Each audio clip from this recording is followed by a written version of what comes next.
Muy bien, amados hermanos, para dar inicio a este sermón me gustaría ilustrarlo con otro pasaje de las Escrituras que se halla en Mateo capítulo 7 versos del 1 al 6.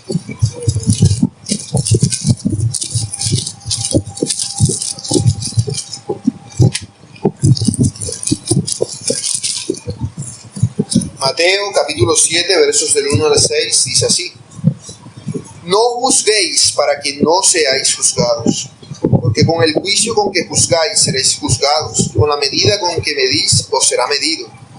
¿Y por qué miras la paja que está en el ojo de tu hermano y no echas de ver la viga que está en tu propio ojo? ¿O cómo dirás a tu hermano, déjame sacar la paja de tu ojo, y he aquí la viga en el ojo tuyo?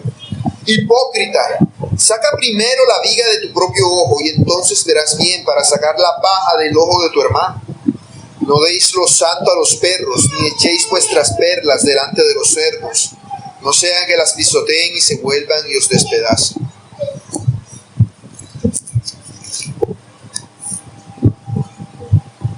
El primer verso de este pasaje es un verso muy popular: no juzguéis para que no seáis juzgados. Todo el mundo lo dice. Normalmente las personas, cuando usan ese versículo, lo usan tergiversando la palabra de Dios. Y lo usan como para decir a las personas: ¿a ti qué te importa si yo estoy pecando? No me juzgues. Sin embargo, ese no es el objetivo de Jesús en el Evangelio de Mateo al decir ese verso. Pues es a lo que se refiere. No es a que las personas tengamos libertad de pecar y que nadie nos puede decir nada, sino a que nuestro juicio debe ser justo. Yo no puedo juzgar a alguien por algo siendo que yo mismo soy peor que aquello para lo cual lo estoy juzgando. Es como un hombre que le dice a su hija: ¿cómo vas a salir a la calle con esa faldita tan corta? Y se enoja por ella porque está pecando al hacer eso. Y después que ella se va, coge su celular y se pone a ver pornografía. Entonces su juicio es injusto, porque el pecado que él comete es el mismo pero peor. De tal manera que ese es un juicio injusto. Y es a eso a lo que se refiere el Señor cuando dice que debemos primero ver el pecado que hay en nosotros antes de ver el pecado de nuestros semejantes. Esto es lo que pasaba en este caso con el Señor Jesús. Para los fariseos, el Señor Jesús era un pecador, porque Él quebrantaba el día de reposo. Y decían: tú quebrantas el día de reposo. Pero el pecado de ellos era peor. Era peor. Y por eso el juicio que ellos estaban haciendo era injusto. ¿Cuál era el juicio que ellos estaban haciendo? Este hombre quebranta el día de reposo, por lo tanto, debe morir. Así que buscaban la manera de matar al Señor Jesús. Por eso, suponiendo ellos que el Señor iba a aparecerse en la gran fiesta judía, la de los tabernáculos, lo estaban esperando desde el primer día de la fiesta, que duraba 8 días. Estaban esperando al Señor Jesús para ver quién era lo que iba a hacer, porque estaban buscando que dijera o hiciera algo de lo cual ellos pudieran agarrarse para condenarlo a muerte. Sin embargo, el Señor Jesús no apareció cuando la fiesta empezó. Empezó la fiesta de los tabernáculos y el Señor Jesús no estaba por ningún lado. No. El Señor Jesús no llegó cuando empezó la fiesta. El Señor Jesús llegó cuando la fiesta iba por la mitad. Y no llegó escondiéndose, como si le tuviese miedo a los fariseos. No. Él llegó y se puso en el templo a enseñar. Es decir, se manifestó públicamente. Se manifestó públicamente el Señor en el templo. Él se dio a conocer públicamente y se manifestó ante todos ellos, enseñando la palabra de Dios sin ningún temor ni vacilación.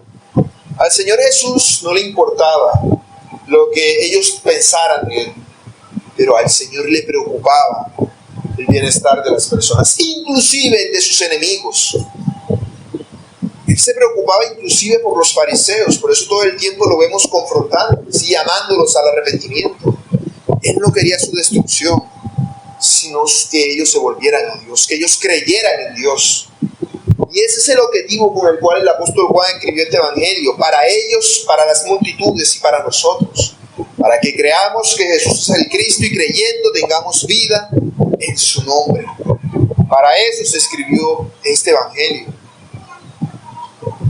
Pero el asunto es que las personas, cuando son confrontadas con Jesucristo, no se vuelven a Jesucristo con fe. La mayoría de las veces lo que hacen es que se vuelven a Jesucristo con odio y aborrecen. Y si tú les predicas de Cristo, algunos hasta tratan de golpearlo, porque los estás confrontando con sus pecados. Por eso la condición natural del hombre es odiar a Jesús, es aborrecerlo. Así he llamado a este sermón, el odio hacia Jesús. Y lo explicaré en 2 puntos. Primero, ese odio es infundado. Y segundo, ese odio es injusto. Primer punto, el odio a Jesús es infundado. Dicen los versos del 19 al 21. ¿No os dio Moisés la ley y ninguno de vosotros cumple la ley? ¿Por qué procuráis matarme? Respondió la multitud y dijo, demonio tienes, ¿quién procura matarte? Jesús respondió y les dijo, una obra hice y todos os maravilláis. Notemos que al iniciar este verso, el verso 19, el Señor Jesús lo primero que hace es que habla de Moisés. ¿Y por qué hace esto? Bueno, tengamos presente el contexto. Los fariseos acaban de acusar a Jesús y decirle, ¿tú quién te crees para andar enseñando aquí en el templo? ¿En qué universidad te graduaste? ¿Cómo es que tienes esta autoridad para andar diciéndonos lo que debe y no debe hacerse? ¿Tú quién te crees? Por eso el Señor Jesús ahora los acusa a ellos. Y los acusa donde más le duele, con Moisés. Con Moisés es la forma más dolorosa con la cual el Señor puede acusar a los fariseos. Porque para los fariseos, Moisés era como para muchos hoy la Virgen María. Era el santico al que le prendían las velas. Para los fariseos, ellos no le prendían velas a Moisés, pero en su mente le tenían tan alta estima que lo consideraban así. Eran los caballeros de Moisés. Ellos se sentaban en la silla de Moisés a enseñar, así como Moisés lo hacía. Ellos se creían los discípulos de Moisés. Por eso en el capítulo 9, verso 28 de este evangelio, cuando un hombre fue llamado por ellos a dar testimonio de Jesús, ellos le dijeron, lo injuriaron y le dijeron, tú eres su discípulo, pero nosotros, discípulos de Moisés, somos. Esa era la mentalidad de los fariseos. Somos de la escuela de Moisés. Tenemos un diplomado en moiseísmo. Sabemos todo lo que Moisés hacía. Por eso ellos se creían en tan alta estima. Por eso los fariseos se creían que sabían mucho. Entre los fariseos, los peores eran los escribas. No todo escriba era fariseo, pero habían fariseos que eran escribas. Los escribas eran los que se dedicaban a transcribir la Biblia, pues no existían fotocopiadoras. Entonces, para que no se dañara, a mano tocaba escribir toda la Biblia. Y se entendía que una persona que transcribía la Biblia tenía que saber sí o sí la Biblia. Muchos de los escribas eran fariseos, no todos, pero muchos eran fariseos y por lo tanto eran conocidos por su conocimiento y dominio de la palabra de Dios y por lo apegado que estaban a la ley de Moisés. Por eso todo el mundo los aceptaba a ellos como discípulos de Moisés, como servidores de Moisés, como aquellos que tenían el tesoro de Moisés y había un candado y solamente ellos sabían abrirlo. Solamente ellos tenían la combinación, podían decirle a las personas lo que Moisés decía. Cuando ellos enseñaban en las sinagogas, ellos leían la palabra de Dios y enseguida la explicaban, pero no la explicaban a la luz del texto, sino a la luz de lo que sus maestros les habían enseñado a ellos. Por eso, que alguien enseñase sin tomar en cuenta la tradición de ellos, para ellos era pecado. Para ellos era pecado. Por eso, el hecho de que el Señor Jesús les hable de Moisés es una forma de darles donde más les duele, por así decirlo. Donde tienen la herida, allí mete el dedo, en la llaga. Precisamente para que ellos entiendan que ellos mismos están quebrantando la ley de Moisés al que idolatran. Esto era lo que ellos debían entender. Y notemos que esta es la primera vez en este evangelio que aparece la palabra ley. La ley, y se aparece de boca de Jesús. La ley por lo general se refiere a toda la Biblia, pero en este caso se refiere específicamente a la Torá, que son los 5 primeros libros de la Biblia, los libros de Moisés. Son los libros que no tenían ningún tipo de duda entre ellos, pues los fariseos no creían los saduceos, que eran los contrarios a los fariseos, no creían en la inspiración del resto de los otros 3 libros. Eran 3 libros, para ellos el Antiguo Testamento, la Biblia eran 3 libros, la ley, los profetas y los escritos, o los salmos. Así clasificaban todos los libros del Antiguo Testamento. Pero los saduceos nada más creían en la ley, los fariseos creían en todos. Sin embargo, nadie ponía en duda lo de la ley, porque era el libro que había sido escrito por Moisés mismo. Era el libro de mayor excelencia. Y por eso el Señor les dice, Moisés les dio la ley. No es que Moisés les haya dado la ley, sino que a través de Moisés, Dios les dio la ley. En la ley estaba lo que ellos tenían que hacer, tanto para ser salvos como para vivir como pueblo del pacto de Dios. Por eso no solamente estaban los mandamientos, sino las ordenanzas de Dios. La ley no fue dada para que las personas fueran salvas, sino que fue dada para que las personas se dieran cuenta de que son pecadores y que necesitan salvación de Dios, que necesitan poner su confianza en Dios. Pero los fariseos creían que ellos podían cumplir la ley y que podían hacer todo lo que Moisés había mandado hacer. Por eso, consciente el Señor de lo que los fariseos piensan, de la visión que ellos tienen de ellos mismos y del deseo que tienen de matarlo, los acusa diciéndoles que Moisés les dio la ley, pero además les acusa diciéndoles que ninguno de ellos cumple la ley.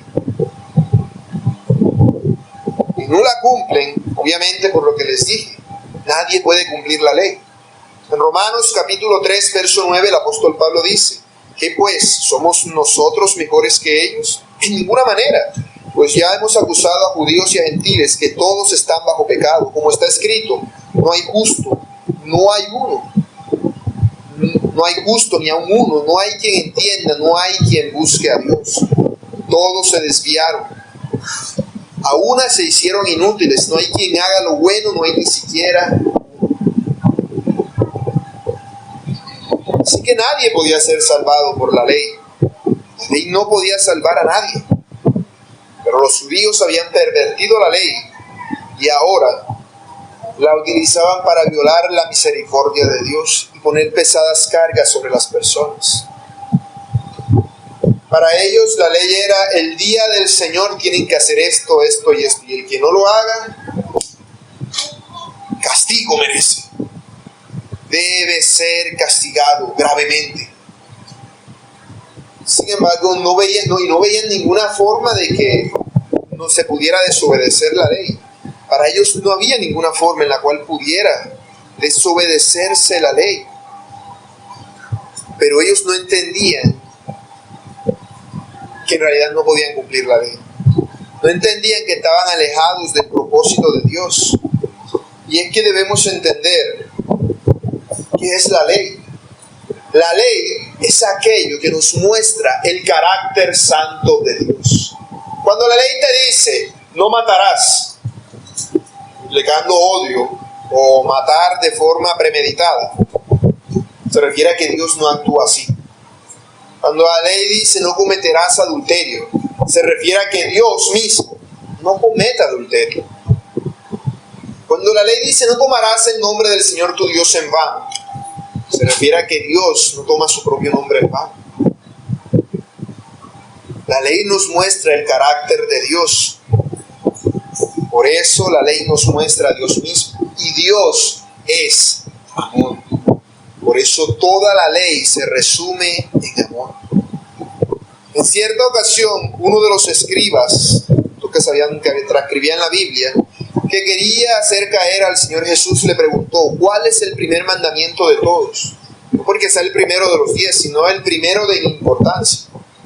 Y el Señor Jesús le respondió citando el verso del Antiguo Testamento. Él no se lo estaba inventando. Si no le escriba, no le iba a creer. El primer mandamiento de todos es: oye Israel, el Señor nuestro Dios, el Señor uno es. Y amarás al Señor tu Dios con todo tu corazón y con toda tu alma y con toda tu mente y con todas tus fuerzas. Este es el principal mandamiento. Y el segundo es semejante: amarás a tu prójimo como a ti mismo. No hay otro mandamiento mayor que estos. En aquella ocasión el escriba le dijo: bien, maestro, verdad has dicho, que uno es Dios y no hay otro fuera de él. Y el amarle con todo el corazón, con todo el entendimiento, con toda el alma y con todas las fuerzas, y amar al prójimo como uno mismo, es más que todos los holocaustos y sacrificios. Jesús entonces, dice el Evangelio de Marcos, Jesús entonces, viendo que había respondido sabiamente, le dijo: no estás lejos del reino de Dios. Ese escriba había entendido que el objetivo de la ley era el amor, porque Dios es amor. Y la ley nos muestra a Dios. Al mostrarnos a Dios nos muestra cuán lejos está Dios de nosotros y cuán lejos estamos nosotros de Dios. Cuán destituidos estamos nosotros de la gloria de Dios. Porque no hay amor en nosotros, amor genuino, amor hacia Dios, a menos que Dios mismo lo derrame en nuestro corazón. Y si la ley se resume en amor, si todos los mandamientos van implicados al amor, ¿qué es lo contrario al amor? El odio. Es el odio. ¿Y qué es lo que los fariseos querían hacer con Jesús? Matarlo. ¿Por qué? Porque lo odiaban. Por eso el Señor Jesús les dice: ninguno cumple la ley. Porque nada más por el hecho de estar aquí buscando la manera de hacerme caer, están pecando y están quebrantando la ley de Dios. Porque no están reflejando amor, sino odio. Si no hubiera nada que se los impidiera, tomaran piedras y me mataran aquí mismo. Eso era lo que ellos querían. Ellos quebrantan el mandamiento.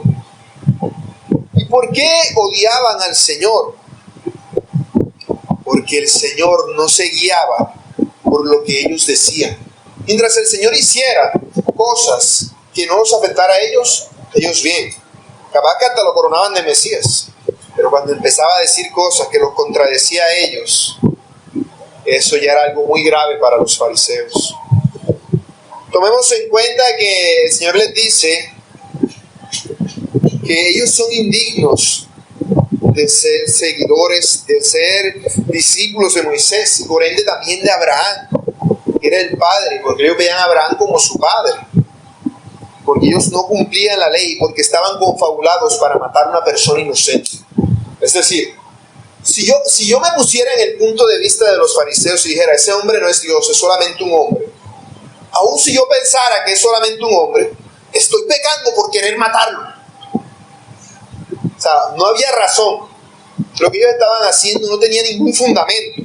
Aun si Jesús fuera solamente un hombre, ellos estaban quebrantando la ley al querer matarlo, porque estaban violando el mandamiento más importante, que es el amor. Claro, es el sexto mandamiento: no matarás. Y ellos están buscando la manera de matar. Así que aunque ellos estuvieran tratando de presentarse como custodios de la ley, en realidad lo que querían era matarlo. Buscaban una manera de que Jesús quedara mal y enseguida decir: es un hereje, para que toda la multitud allí presente tomara piedras y matara a Jesús. Eso era lo que ellos querían, porque legalmente ellos no podían hacer eso, pero la multitud sí. Nadie podía acusar a la multitud, que era una multitud enfurecida. Si lograban encender a la multitud contra Jesús, ciertamente podrían lograrlo. Pero notemos la respuesta del Señor Jesús. Notemos lo que la multitud dice. La multitud dice: demonio tienes. ¿Quién procura matarte? Perdón, omití la parte. Notemos la respuesta del Señor Jesús. El Señor Jesús les dice que quieren matarlo. A la multitud dice: ¿por qué procuráis matarme? Eso se lo dice no a los fariseos, sino a toda la multitud. ¿Por qué? Porque si bien la multitud no estaba de acuerdo con los fariseos, porque no tenían ese deseo en su corazón, una vez se encendiera la chispa, ellos estarían dispuestos a hacerlo. Ellos estarían dispuestos a querer matar a Jesús. Eso es evidente en el hecho de que medio año después ellos gritarían: ¡crucifícale! Toda la multitud tenían esa intención. Pero obvio, no toda la multitud en ese momento, y al menos en ese momento y esa forma de entender, tenía odio hacia Jesús. Por eso para ellos no tiene ningún sentido y le dicen: demonio tienes, ¿quién procura matarte? Ellos acusan a Jesús de estar hablando locuras. Cuando dicen demonio tienes, se refieren a que está loco. Para ellos los locos y los endemoniados eran lo mismo. Endemoniado, loco, era sinónimo. No era que necesariamente pensaran que Jesús tuviera un demonio, sino que para ellos todo loco era porque estaba endemoniado. Entonces, demonio tiene, estás loco, te falta un tornillo, ¿quién procura matarte? Y era lógico que pensaran así. Pues entre la multitud habían tres tipos de personas: los que querían matarle, los que pensaban que él era bueno y los que simplemente estaban allá a la expectativa de ver qué señal, qué era lo que iba a hacer en ese momento, durante la gran fiesta de los tabernáculos. Por eso muchos debieron sentirse tristes cuando el Señor les dijo eso. Pero es que los líderes ya tenían el deseo de matarlo. Y eso que sucedió en esa ocasión ha venido sucediendo siempre a lo largo de la historia. Han sido muchas personas inocentes a lo largo de la historia las que han matado de esta manera, simplemente haciendo que toda la multitud se vuelva contra ellos. Muchos lo han hecho. En cierta ocasión, un hombre de su propio país trató de acusar al régimen nazi de homicida. Y de inmediato el régimen protestó y dijo: tú eres el homicida porque te levantas a favor de los impuros, de los de raza sucia. Y toda la multitud automáticamente se llenó de odio. Y el hombre les dijo lo mismo: ¿Por qué quieren matarme? ¿Y qué dijeron? ¿Estás loco? Nadie quiere hacerte daño.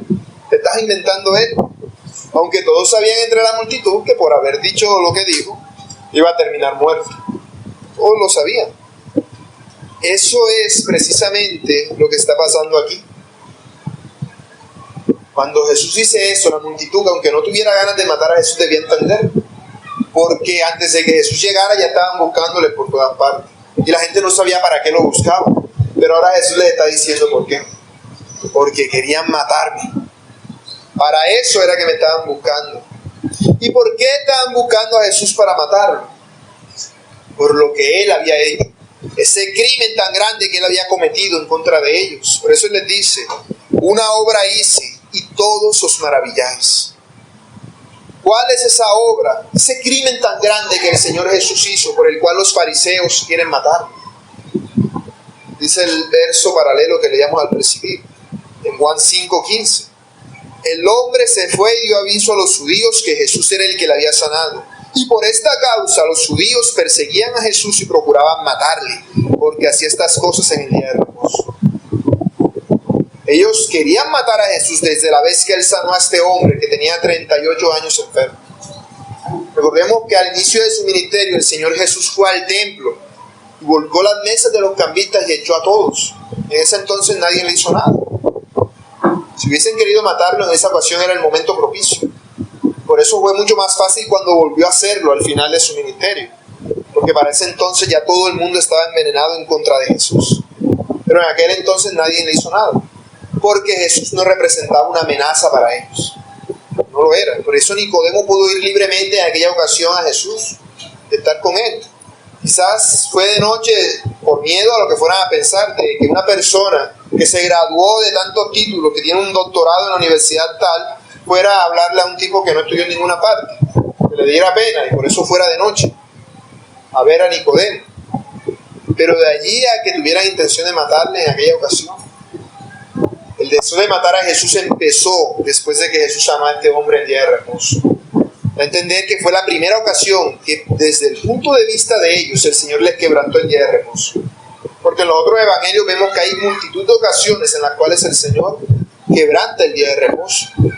Pero la ocasión que los llevó a ellos a desear matar a Jesús fue esa. Porque en esa ocasión el Señor los desautorizó públicamente a ellos y a sus enseñanzas acerca de lo que se podía y no hacer en el día de reposo. En aquella ocasión, en lugar de responder con fe a la obra de Jesús y decir, sanó a este hombre, que todo el mundo sabe aquí en Jerusalén, que estaba enfermo, porque llevaba 38 años así. Y ese hombre estaba junto al estanque seguramente durante mucho tiempo. Muchas personas lo conocían y sabían que él estaba en esta situación. Y ahora todo el que lo viera iba a saber que Jesús lo sanó. Y que encima lo hizo, según ellos, quebrantar el día de reposo, porque lo mandó a cargar su lecho.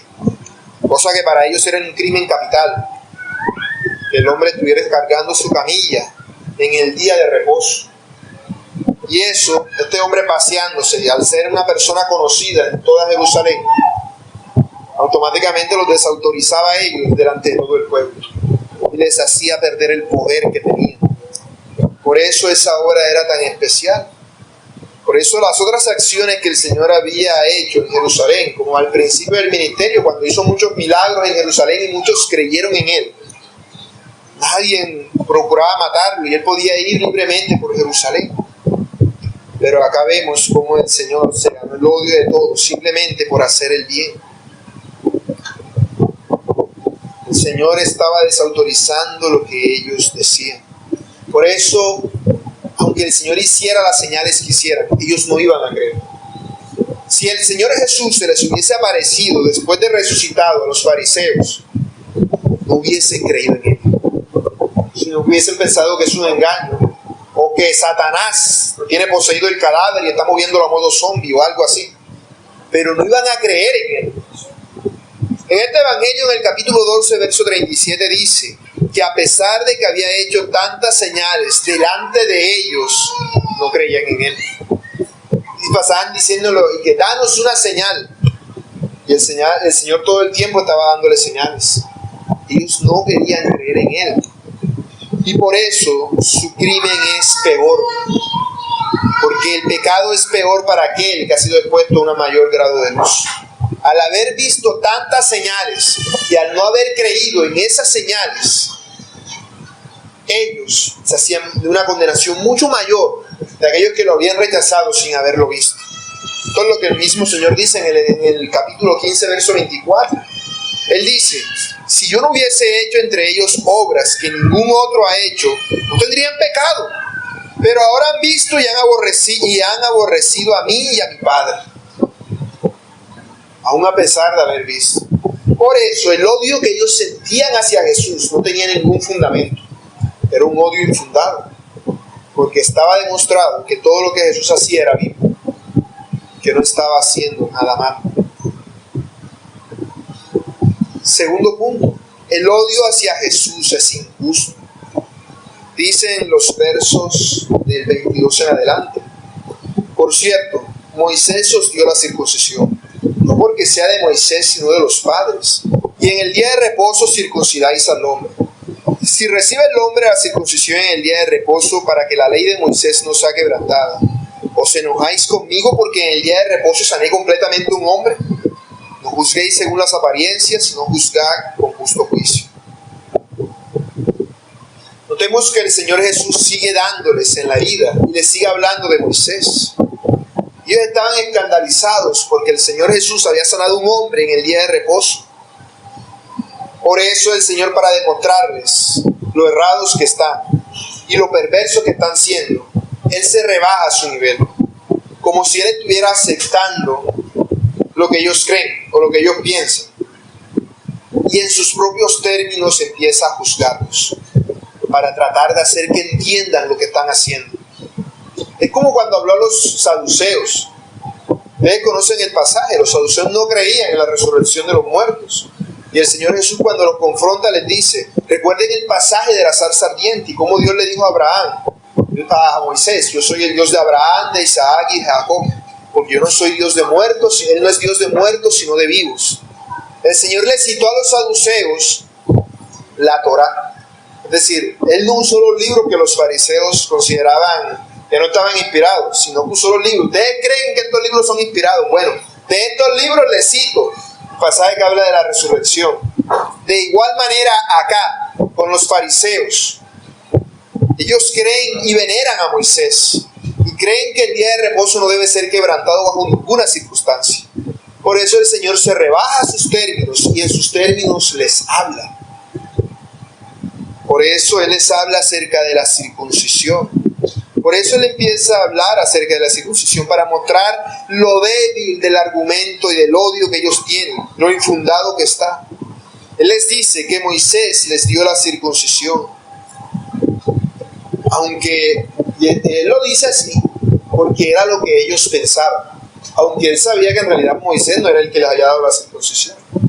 Él lo sabía. Por eso, entre paréntesis, el apóstol Juan pone que la circuncisión no viene de Moisés, sino de los padres.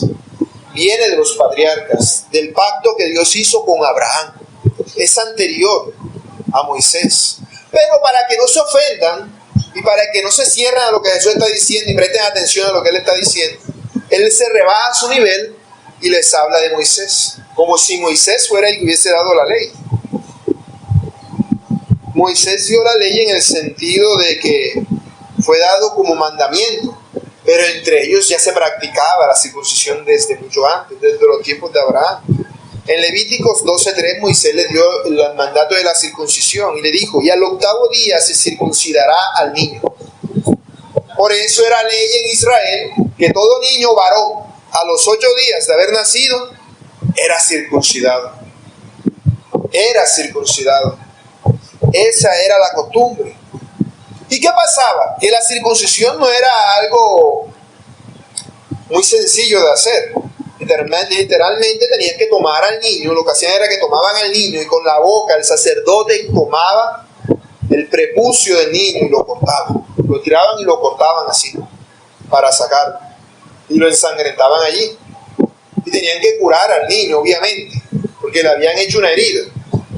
Y esta sanidad era hecha en cualquier día que tuviera que circuncidarse el niño, inclusive si ese día era día de reposo. O sea, no porque no, el niño nació un domingo, un sábado, entonces toca circuncidar los sábados. Como es día de reposo, se circuncida el día siguiente.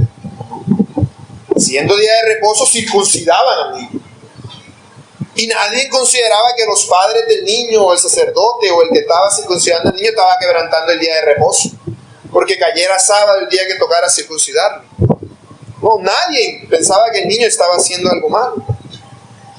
De tal manera que estaban quebrantando, desde la lógica de ellos, el día de reposo, al obedecer lo que Moisés, según ellos, les mandó, que era el mandamiento de la circuncisión.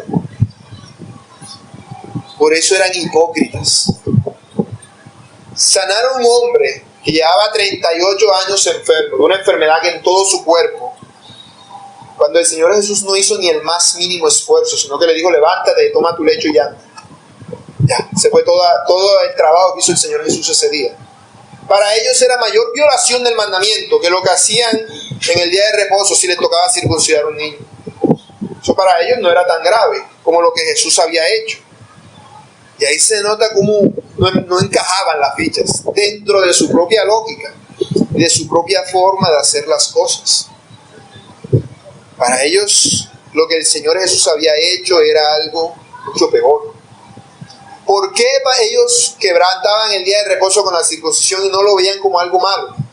Porque cuando se circuncidaba al niño, se le introducía en el pueblo del pacto. Era la señal para llegar a ser pueblo de Dios. Por eso todo varón debía ser circuncidado a los 8 días de nacer. Eso no significaba que les iba a dar vida eterna, sino que los introducía al pueblo de Dios. Y ser parte del pueblo de Dios es mayor que el hecho de cumplir el mandamiento. Porque si no eres parte del pueblo de Dios, desde el punto de vista de ellos, no tendría sentido andar cumpliendo mandamientos. Por eso priorizaban la circuncisión sobre los otros mandamientos.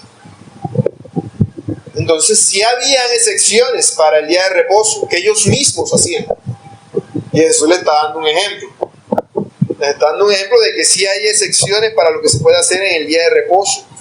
siempre y cuando sea algo mucho mejor, o mucho más excelente. Y lo único que el Señor Jesús había hecho era sanar a un hombre hablándole, y luego mandándole que se fuera para su casa cargando su lecho. Ya cargar el lecho era suficiente pecado para ellos, mucho más grave que lo que ellos hacían el día de reposo.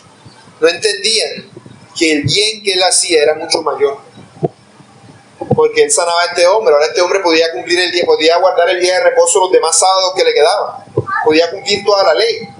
Había hecho un bien mucho mayor, independientemente que lo hubiese sanado en día de reposo, o viernes, o miércoles, o el día que sea. El Señor había hecho un bien mucho más grande. Y por si no fuera poco, después de que el hombre fue sanado, se lo acercó, el Señor Jesús lo fue a buscar y le dijo: mira, has sido sanado, no peques más, para que no te venga alguna cosa peor. Que no solamente se preocupó por su bienestar físico, sino por su bienestar espiritual. Esa era la obra tan terrible por la cual ellos se maravillaban.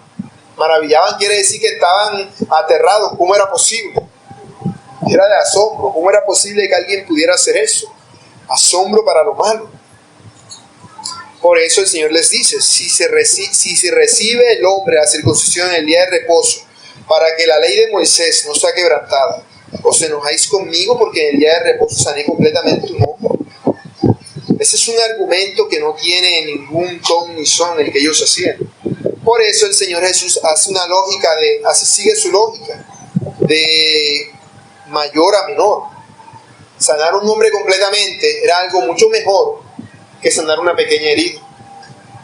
Era una sanidad mucho mayor y que a su vez potenciaba el cumplimiento de la ley. Porque a este hombre había muchas cosas que la ley exigía, la ley de Moisés, que no podía hacer. Pero ahora que había sido sanado, podía hacer todos los ritos que necesariamente tenía que hacer él. Así que era ilógico el odio que ellos tenían contra Jesús. No solo no tenía fundamento, sino que era injusto. Era injusto. Y es que ellos quebrantaban el día del Señor no solamente con lo de la circuncisión, sino con todo lo que hacían. En el día de reposo tenían que matar al animal, tenían que sacarle las vísceras, tenían que quemar las ofrendas, y eso no era trabajo. Si tenían que cargar el toro para ponerlo en el altar de los sacrificios, eso no era trabajo. Pero que el hombre te cargara su lecho sí era trabajo. Era algo absurdo todo lo que ellos hacían. Era algo completamente absurdo y lógico. Por eso les dice: ustedes trabajan en el día de reposo. ¿Cómo van a decir que me van a acusar a mí por trabajar en el día de reposo si ustedes trabajan en el día de reposo? En el día de reposo hacen muchas cosas que ustedes mismos prohíben, porque las hacen para el Señor. Y si yo sano a este hombre, no lo hago para el Señor. Lo que ustedes hacen no tiene ningún fundamento. Los está desarmando por completo. Es como decir que yo estoy violando el día del Señor porque estoy hoy predicando. Esto es trabajo, pero no estoy quebrantando el día del Señor, porque es para el Señor. De igual manera, hacer el bien es algo que es para el Señor. Por lo tanto, es lícito hacerlo en el día de reposo. Es a esto a lo que se refiere el Señor Jesús en Marcos 2:27 cuando dice: el día de reposo fue hecho por causa del hombre y no el hombre por causa del día de reposo. Así que el problema no estaba en que el Señor Jesús quebrantara el día de reposo. No lo expliqué. El problema estaba en que el Señor Jesús los estaba desautorizando a ellos. Les estaba quitando su cetro y su corona. Ellos buscaban ser las personas que más sabían para que todos acudieran a ellos. Eran como reyes. Si necesitaban una cama un día que no tuvieran dónde quedarse, podían llegar a cualquier casa y decirle a cualquier persona: necesito dormir hoy en tu casa. Como era el fariseo, pues sí, claro, mire, niños, vengan para acá está, mire, acuéstese acá. Ustedes vengan a dormir con nosotros hoy, él duerme acá, porque es un siervo de Dios. Tenían privilegios entre el pueblo. Tenían la potestad de hacer daño a las personas y hasta decidir a quién iban a matar. Pero Jesús les estaba robando el poder según ellos. Jesús hacía la voluntad de Dios. Para ellos Jesús era un político que les quería quitar su corona. Les estaba quitando el poder que tanto trabajo y tantos años de estudio y de dedicación y de transcribir la Biblia les había costado. tanto esfuerzo para que aparezca este tipo de la nada, haciendo y pasándose por encima todo lo que a nosotros tanto esfuerzo nos ha costado. Ellos no les importaba a Dios, ellos solamente se importaban a sí mismos. Su objetivo no era el amor del prójimo, era el amor a ellos. Por eso lo que el Señor Jesús quiere enseñarles a los fariseos y a la multitud allí reunidas en esta ocasión es a que deben reflexionar sobre lo que dicen y hacen. Porque de toda palabra ociosa que nosotros hablemos, tendremos que rendir cuentas en el día del juicio final. Todo lo que ellos estaban haciendo contra el Señor Jesús era agravar y agravar y agravar y agravar su culpa. Su corazón estaba lleno de odio para matar a un inocente. Así quebrantaban la segunda tabla de la ley: amarás a tu prójimo como a ti mismo. Se resume así. Pero además querían matar al Hijo de Dios. Así que quebrantaban la primera tabla de la ley. Porque los 4 primeros mandamientos se refieren a amar al Señor tu Dios. Y Jesús les había dicho antes: si amaran a Dios, me amarían a mí. Porque yo vengo de Dios. Como no me aman, sino que me odian, están demostrando que no cumplen ni ninguno de los 10 mandamientos. Que no cumplen ninguno de los 10 mandamientos de los cuales tanto se jactan en cumplir. Y el Señor no los está condenando por eso. El Señor lo que está haciéndolo es llamándolos a la reflexión. Reflexionen acerca de lo que hacen, porque están juzgando sin ponerse a pensar acerca de las implicaciones de lo que están diciendo. Se llenaron de odio contra Jesús. El problema es que ellos ni siquiera se les había ocurrido pensar que estaban quebrantando la ley. Es probable que algunos de los fariseos inocentemente estuvieran siguiendo a los otros como rebaño de ovejas, o en el caso de Nicodemo. Por eso el Señor Jesús habla a todos ellos en general, para ver si había alguno de ellos escogido que recapacitase de lo que estaba haciendo y se diera cuenta: oye, ¿verdad? ¿Y por qué estamos odiando a Jesús? ¿Por qué estamos buscando la forma de matarlo? ¿Qué fue lo que hizo? Él los está llamando a que reflexionen, y por eso les dice: no juzguéis según las apariencias, sino juzgad con justo juicio. A ustedes les falta discernimiento en lo que están hablando, en lo que están haciendo, no comprenden. Por eso Jesús les muestra el principio fundamental de juzgar con integridad y verdad. El juicio más fácil, ¿cuál es? El que se ve, el que se da de lo que se ve. El que se da de lo que se ve. Simplemente por la apariencia. Yo veo a la hermana un día con un muchacho hablando, digo: mira, ve, está saliendo con fulanito y no le ha dicho nada a nadie. Y inmediatamente vengo y lo digo, y me formo un juicio en mi mente sobre ella, porque yo vi esto y mi corazón me dijo: significa esto. Y yo analizo. Estoy juzgando según las apariencias. No sé en realidad lo que estaba pasando. Mi juicio no es justo porque no he reflexionado acerca de lo que está ocurriendo, ni de lo que estoy pensando, ni de lo que estoy haciendo. El Señor estaba llamando a los fariseos a que pensaran, no de una manera superficial, sino que aplicaran un poquito de lógica. No juzgaran por lo que se ve, sino por la realidad de las cosas. Que indagaran verdaderamente a ver si lo que Jesús estaba enseñando, diciendo, era real o era puro cuento. Pero ellos no indagaban, sino que ya estaban predispuestos a buscar la manera de destruirlo, porque se guiaban por las apariencias, demostrando así que son completamente diferentes a Dios, porque Dios no juzga según las apariencias, sino según el corazón, como le dijo a Samuel. Porque Jehová no mira lo que mira el hombre, pues el hombre mira lo que está delante de sus ojos, pero Jehová mira el corazón. Eso es lo que el Señor mira. El Señor mira las intenciones. Puedes ver una persona haciendo el bien más grande de todos y resultar ser un perverso en su corazón. O puedes ver una persona aparentemente haciendo una perversidad y en realidad que no sea así, o que está arrepentida ya de lo que está haciendo. Y uno está emitiendo juicio sin saber. Debemos aprender a juzgar con justo juicio. Ese fue el llamado del Señor a los fariseos, que se arrepintieran de lo que estaban haciendo. Y cuando dice esto, no se refiere solamente a Él, sino a que dejen de hacerlo. A que se refiere al hecho de que todo el tiempo ellos actúan así. No es solamente con Él. Con Él el juicio de matarlo, pero con todo el mundo de inmediato buscan matar al primero que se... O sea, buscan emitir un juicio, un veredicto sobre cualquier persona a la más mínima, con la menor cantidad de evidencia. No juzgan en realidad, no lo hacen. Esta idea se retomará más adelante en el siguiente capítulo, cuando le llevarán a Jesús una mujer que cometió adulterio y querían usarla para que el Señor cayera, como si el Señor fuese a emitir un juicio injusto como ellos. Y el Señor lo que les está diciendo es: dejen de hacer eso, porque lo están haciendo, han venido haciendo y van a seguir haciendo. Dejen de actuar de esa manera, porque yo no quiero su destrucción. Por eso el Señor les dice: el que quiera hacer la voluntad de Dios conocerá si la doctrina es de Dios o si yo hablo por mi propia cuenta. Aplicaciones. Mis hermanos, el mundo siempre ha odiado a Jesucristo. Jesucristo es el enemigo número uno de la humanidad desde el punto de vista de ellos. Él dio su vida por el mundo, pero el mundo le odia y la aborrece. Y déjame decirte que tú, como parte del cuerpo de Cristo, también recibes su odio. También recibes el odio del mundo, porque tú eres una versión reducida de Cristo. Eres un representante de Cristo en la tierra.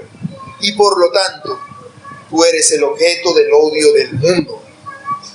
Eso es lo que eres si tú en realidad eres de Cristo.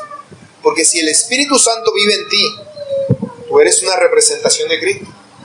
Por eso nosotros no adoramos esculturas de Jesús. ¿Quieres ver una escultura de Jesús? Mírate en el espejo. Ahí ves una escultura de Jesús. Ahí ves la escultura de Jesús. Tú reflejas a Cristo. Y algo que debe alertarte y preocuparte mucho es que el mundo no te odie. Eso es algo que a ti como cristiano debe darte temor, favor. Debe llevarte a reflexionar. ¿Y por qué el mundo no me odia? ¿Por qué el mundo no me odia? O si el mundo me odia, ¿por qué me odia? ¿Por qué me odia el mundo? Porque el mundo, si tú eres de Cristo, debe odiarte por causa de Cristo. Por causa de Cristo. Es lógico que si tú vienes y haces daño a otra persona, esa persona te odia. Pero que te odie nada más por el hecho de ser cristiano es señal de que están viendo a Cristo en ti. Eso es lo que el Señor dice en este Evangelio en el capítulo 15, verso 18. Si el mundo os aborrece, sabed que a mí me ha aborrecido antes que a vosotros. Si fuerais del mundo, el mundo amaría lo suyo. Pero porque no sois del mundo, antes yo os elegí del mundo. Por eso el mundo os aborrece. Acordaos de la palabra que ya os he dicho. El siervo no es mayor que su Señor. Si a mí me han perseguido, también a vosotros os perseguirán. Así que, hermano, considera lo que haces. Considera lo que haces. Porque si tú eres cristiano y el mundo no te aborrece, si el mundo no te odia, tú en realidad eres de Dios. Es que tú, que eres una luz, estás escondido debajo de una cama, debajo de una mesa. No estás mostrando a Cristo. No estás dando a conocer el carácter de Cristo. Te relacionas con personas que no tienen nada que ver con Cristo y no les hablas nada de Cristo. Y actúas y hablas de manera semejante a ellos. De tal manera que estás pecando. Porque estás negándote a cumplir la gran comisión que el Señor te ha dado, de ir a todo el mundo y predicar el Evangelio. Si tú predicas el Evangelio a la persona, lo más probable es que si quieran seguir siendo tus amigos, te van a decir: ya no me hables más de eso. Y tú como cristiano, aunque no les hablaras más de eso, por tu sola forma de ser y de actuar, le vas a seguir hablando más de eso. Pero existe una posibilidad que aún peor, por la cual el mundo no te odie. Y es que tú ni siquiera seas morada de Cristo. Que tú ni siquiera seas uno con Cristo. Entonces las cosas van a ser peor para ti. ¿Por qué? Porque estás expuesto a la palabra de Dios. Estás expuesto a la luz del Evangelio, a la verdad. Y si tú conoces la verdad, pero la verdad no está en ti y no vives conforme a ella, quiere decir que el día del juicio final, tu castigo será peor que el de aquellos que nunca han conocido la verdad. Lucas 12:47. Aquel siervo que conociendo la voluntad de su Señor no se preparó, ni hizo conforme a su voluntad, recibirá muchos azotes. Mas el que sin conocerla hizo cosas dignas de azote, será azotado poco, pero será azotado. Será azotado. Si tú eres cristiano genuino y das a conocer a Cristo, Cristo estará contigo y a pesar de los sufrimientos, Él te va a sostener. Si tú eres cristiano verdadero y no das a conocer a Cristo, vas a sufrir persecución, pero no por Cristo, sino por culpa de tu propio pecado. Y vas a andar preguntándote, ¿por qué paso así? ¿Por qué me pasa esto y esto? ¿Por qué a mí? ¿Por qué esta escasez? ¿Por qué esta abundancia? Porque no estás haciendo lo que te mandaron a hacer. No estás haciendo lo que te mandaron a hacer. Y si tú no eres cristiano, pero piensas que lo eres, o crees que lo eres, o aparentas que lo eres, pero en realidad no lo eres, vas a pecar de manera voluntaria al hacer estas cosas. Y vas a padecer y vas a sufrir. ¿Por qué? Por causa de tu pecado. Lo más probable es que si tú eres cristiano, en apariencia solamente, no sufras ninguna persecución, sino lo contrario, que te vaya bien y seas bendecido, prosperado y en victoria en todas las cosas impías que te propongas hacer. Te vaya bien, para que no te arrepientas y no creas. Tu castigo vaya a ser peor. Vaya a ser peor. Porque tus pecados van a ser total y completamente voluntarios. Esa es la diferencia entre el verdadero cristiano y el falso. El verdadero cristiano peca de manera involuntaria. El falso cristiano peca de manera voluntaria. Y cuando digo que peca de manera voluntaria e involuntaria, me refiero a un estado constante, no a una ocasión, a un estado constante. ¿Y qué pasaría con nosotros si, habiendo conocido la verdad del Evangelio, pecásemos de manera voluntaria? Dice Hebreos 10:26, porque si pecáremos voluntariamente después de haber recibido el conocimiento de la verdad, ya no queda más sacrificio por los pecados, sino una horrenda expectación de juicio y de hervor de fuego que ha de devorar a los adversarios. El peor de los tormentos del infierno para aquel que voluntariamente comete pecado, aquel que se engaña a sí mismo pensando que es cristiano y en realidad no lo es. Pero si tú eres cristiano genuino y sufres persecución por causa de Cristo, y aclaro, causa de Cristo, una cosa es que yo sufra persecución por algo malo que yo haya hecho, otra cosa es que yo sufra persecución por causa del Evangelio. Eso debe ser para ti un motivo de alegría. Cuando tú vayas a predicar a alguien, o cuando en un lugar te tengan como el bicho raro, como es al que no quieren hablarles, porque solamente habla de Cristo, ¿cuál debe ser tu actitud de eso? ¿De tristeza y de desolación porque nadie te quiere? No, debe ser de gozo y de alegría, de regocijo, porque el Señor te concede el privilegio de ser aborrecido por causa de su nombre. Como hicieron los apóstoles en Hechos 5:41, que dice que los sacerdotes llamaron a los apóstoles después de azotarlos y les intimaron para que no hablasen en el nombre de Jesús, y después los pusieron en libertad. Y ellos salieron de la presencia del concilio gozosos de haber sido tenidos por dignos de padecer afrenta por causa del nombre. Ese debe ser un motivo de alegría, el sufrir por causa de Cristo. Por eso la bienaventuranza dice: bienaventurados sois cuando por mi causa os vituperen y os persigan y digan toda clase de mal contra vosotros mintiendo. Gozaos y alegraos, porque vuestro galardón es grande en los cielos, porque así persiguieron a los profetas que fueron antes de nosotros. Así que la persecución y el odio del mundo debe ser un motivo de alegría en tu vida, no un motivo de odio, no un motivo de tristeza. Pero ese no es el único punto de vista que podemos abordar en el pasaje. Ese es el punto de vista cristiano, el de Jesús. Pero está el punto de vista contrario, el de la multitud que está oyendo y recibe la exhortación del Señor: no juzguen según las apariencias, sino con justo juicio. Los fariseos ya estaban predispuestos, pero ¿qué hay de la multitud? El Señor les está diciendo, cuando les digan que yo soy un reo de muerte, no anden diciendo que me crucifiquen, que es lo que van a hacer. Pero el Señor les está advirtiendo desde ahora, juzguen a ver si en verdad soy reo de muerte, si en verdad vale la pena liberar a un guerrillero que a mí. Juzguen sobre lo que están haciendo.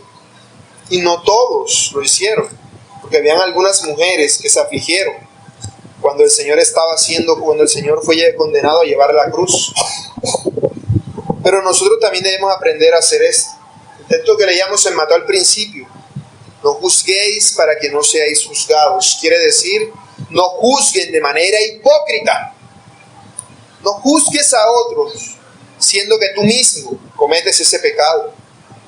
¿Cómo puedo yo acercarme a alguno de ustedes y decirle, hermano, estás pecando en esto y aquello, si yo también cometo ese pecado?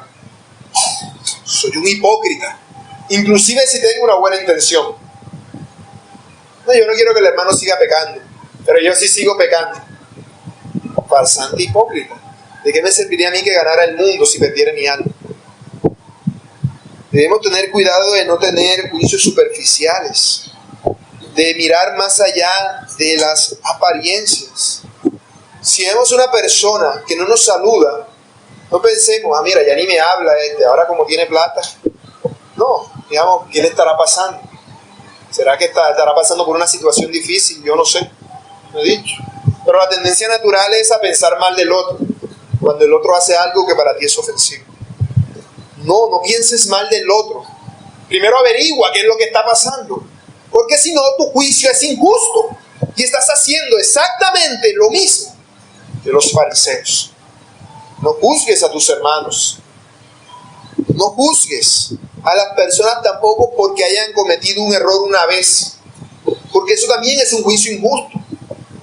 No, el hermano el otro día me dijo una mentira, ahora todo lo que me diga es una mentira. Ya automáticamente estás en tu corazón diciendo, yo no lo perdoné. Yo no lo perdoné, porque estoy todavía condenándolo por el pecado que supuestamente ya he perdonado. Debo perdonar, si no mi juicio es injusto y estoy haciendo lo mismo que la multitud. Si alguien falla, debemos procurar ayudarle, levantarle, para que no siga cometiendo ese mismo error. Debemos aplicar gracia a esa persona. La manera correcta en la cual nosotros debemos juzgar es con amor y con compasión, en base a la verdad y a la integridad. Bajo esos parámetros es que debemos hacer juicios, porque de lo contrario tendremos malos prejuicios de todo el mundo. Debemos juzgar rectamente, no porque no, que mi hermano me dijo esto. No, tú no sabes las razones ni las motivaciones. No te molestes fácilmente. No, que te gritaron.